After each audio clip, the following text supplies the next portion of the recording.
mas sobre essa questão do risco, né? Eu acho que a primeira coisa é, a gente não tem mais o risco de ter um retrocesso a ponto de não ter mais blocos de carnaval em São Paulo, né?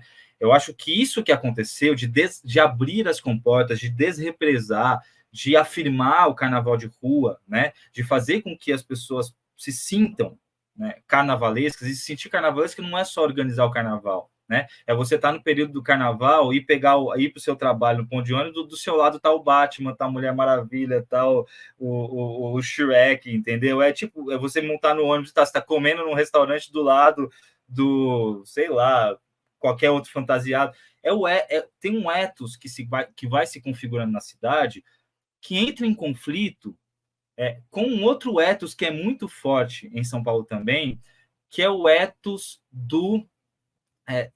de alguma forma, da crítica do ócio, ou da cidade que trabalha, da cidade que é feita para produzir, que também é muito forte, né? Da cidade que não pode se dar o luxo, o prazer de descansar, de fazer bagunça, de desordenar, porque ela tem que produzir, porque ela não tem esse momento do... Então, assim... Que quer ser a locomotiva e tal. E quer ser a locomotiva. Então, assim, o carnaval, e por isso que ele é um assunto tão interessante, principalmente o carnaval de rua, porque ele é radical nesse sentido, né? Ele não está num lugar, ele está ali, né? Ele vai entrar numa disputa de etos da cidade de São Paulo, que é muito interessante, porque ela vai nesse lugar, que para o paulista é muito um lugar que foi se cristalizando durante muito tempo e que acaba o movimento cultural se colocando. Mas por que eu acho? Eu acho que nessa disputa, eu acho que a gente, quando eu digo a gente, a cultura, o setor cultural, o movimento e tal, conseguiu emplacar, né, essa questão de que há carnaval em São Paulo e vai haver. Tanto é que quando a prefeitura tentou, nesses últimos anos, proibir, de alguma maneira, sair tal dia e tentar forjar um carnaval, né, meio fake em outra data, as pessoas saíram nas duas datas, na que a prefeitura proibiu e na outra que ela queria forjar e tal. Então, eu acho que não é esse o risco. Tá? Eu não acho que é o risco de voltar a ser o túmulo. Eu vou te falar que há um outro risco, né? O risco que se coloca agora e que se está colocado tem a ver com a degenerescência dessa política, ou seja, de uma tentativa de dissolução dessa política pública que foi colocada, implementada há 10 anos, que está completando 10 anos, e que a gente já vê sintomas de crise, sintomas de degenerescência, né? E eu vou te falar quais são. A primeira coisa é voltar a ter uma lógica de reburocratizar o carnaval, né? Por exemplo, tem várias iniciativas que vão cada vez mais obrigando os blocos a se institucionalizarem, criarem CNPJ, criarem um monte de medidas para conseguirem participar de edital, conseguirem sair à rua.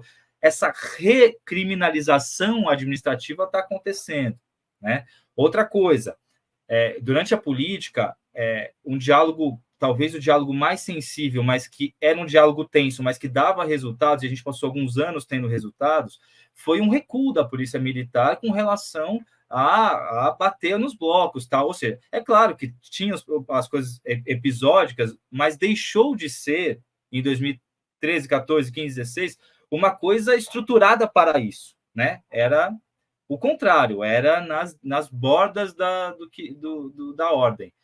Agora, a gente já vê sintomas da polícia, inclusive agindo com Guarda Civil Metropolitana para entrar pesado para a dispersão dos blocos, muitos blocos apanhando, saindo machucados, foliões, etc. E tal. Uma terceira coisa é a questão da tentativa eterna, que toda hora se tenta, e que agora estão se tentando, que é a tentativa de confinamento público do carnaval, né? Essa lógica de cidade que as últimas gestões, né, tiveram, né, agora com o Nunes mais ainda, de tentar privatizar vários espaços públicos. A gente está vendo vários espaços emblemáticos da cidade de São Paulo sendo privatizados. As empresas nem digo, mais ainda, mas eu digo os espaços também. A tentativa de imprimir essa lógica para o carnaval de rua, que é um carnaval espontâneo, que ocupa as ruas livremente, e estão tentando. Então, vamos pegar todos esses blocos aqui que causam, porque eles trazem muita gente, vamos curralizar eles, vamos colocar eles todos confinadinhos daqui, nesse circuito que a gente fecha, coloca gradil, faz revista e tal. Foi assim que começou a história da conversão dos blocos de carnaval de rua das periferias do Rio e de São Paulo para se tornarem escolas de samba. Foi num processo de tentativa reiterada de comprimir, reprimir, institucionalizar e regrar os desfiles. Regrar a ponto de ser algo que só funciona com o regramento, de se criar um espaço para que os desfiles sejam completamente ordenados e cujos pontos se dão. E, claro, eu não estou retirando nada da importância cultural da BSP, muito pelo contrário, um dos grandes patrimônios que a gente tem. Mas houve um processo que foi ligado ao processo de confinamento espacial desses blocos, que tiveram que virar organizações institucionalizadas. E o último que eu quero dizer que é o seguinte, assim como na agenda econômica trabalhista a gente vê um processo de precarização das relações do trabalho por algumas empresas, e a esse processo se dá o nome de uberização, né? A gente tem no carnaval, no Brasil inteiro e não só em São Paulo, um processo também de apropriação, né, da identidade, da estética, da ética, dos valores carnavalescos, por algumas poucas empresas, que eu tenho dado o nome de ambevização do carnaval de rua, né? Porque são as principais cervejarias que são as patrocinadoras do carnaval todo. E esse processo é um processo muito complicado, porque é um processo que tenta imprimir no carnaval uma lógica de como se a dimensão econômica do carnaval, que é importante, que é relevante, ela fosse muito mais relevante do que as demais dimensões, a dimensão comunitária, a dimensão cultural, a dimensão artística, a dimensão de pertencimento identitário a uma região, né? E fazer com que o carnaval fosse, na verdade, uma grande plataforma de otimização de imagem dessas empresas, uma grande plataforma de sequestro desses valores para que essas empresas sejam vendidas com os valores da amizade, da alegria, da fraternidade, da democratização do espaço público.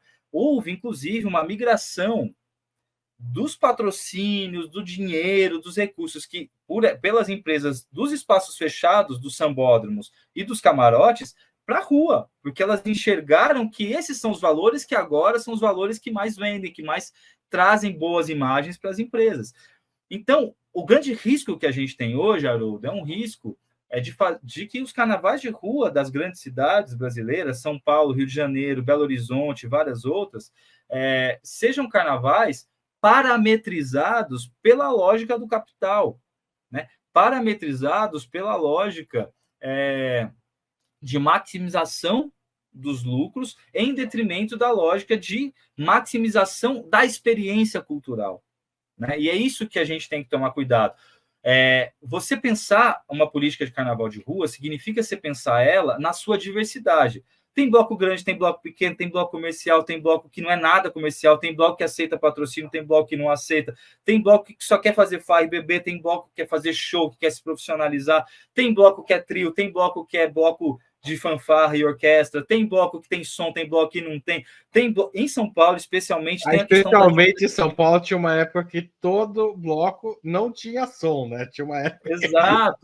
Exato. Mas um empate por conta da repressão também, né, Guilherme? Porque não podia atingir tantos decibéis naquele horário. E porque você tinha que correr, né?